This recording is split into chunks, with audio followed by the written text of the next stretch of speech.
Police থানাতে আপনার বিরুদ্ধে একটি কেস ফাইল করছে, অর্থাৎ এফআইআর লজ করছে। সেই এফআইআর এ আপনার বিরুদ্ধে সেকশন লাগাইছে কি 103 অফ বিএনএস, পূর্বে ছিল 302, অর্থাৎ punishment for commission of murder, murder section লাগাইছে আপনার বিরুদ্ধে।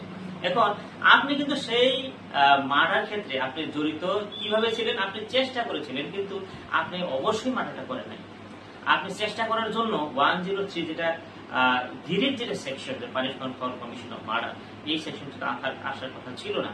কিন্তু এখন কথা হলো কি, যখন রেজিস্টার করে ফেলেছে পুলিশ অথরিটি, রেজিস্টার করার পরে পুলিশ অথরিটির কাজ হলো সম্পূর্ণ ঘটনা পরিদর্শন করে বা সম্পূর্ণ স্টেটমেন্ট অফ উইটনেসেস সম্পূর্ণ গ্রহণ করার পরে, সম্পূর্ণ তদন্ত ক্লিয়ার করার পরে পুলিশ অথরিটির কাজ হলো একটি প্রতিবেদন, ফাইনাল যেটা প্রতিবেদন হবে বা অভিযোগপত্র হবে, সেই অভিযোগপত্র বিজ্ঞ আদালতে প্রেরণ করা।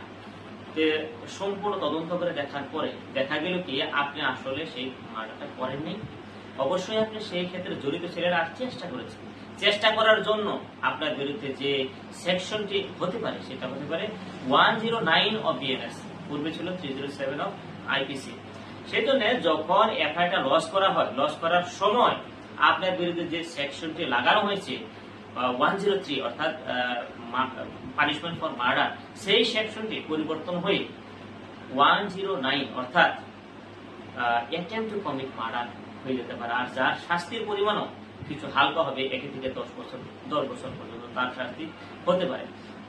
আর যদি অ্যাকচুয়ালি মার্ডার করেছে তাহলে তাদের শাস্তি অবশ্যই লাইফ ইমপ্রিজনমেন্ট হতে পারে বা হ্যাঙ্গিং পর্যন্ত হতে পারে, ফাঁসি পর্যন্ত হতে পারে।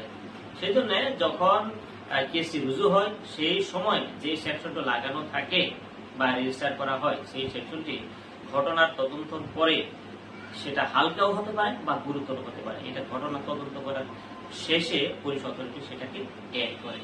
সেই জন্য যখন চার্জশিটটা যখন বিজ্ঞ আদালতে প্রেরণ করবে, ফাইনালি যেটা সেকশন পেল অনুসন্ধানের পরে, সেই সেকশন অনুযায়ী তার বিরুদ্ধে অভিযোগপত্র বিজ্ঞ আদালতে প্রেরণ করা হয়।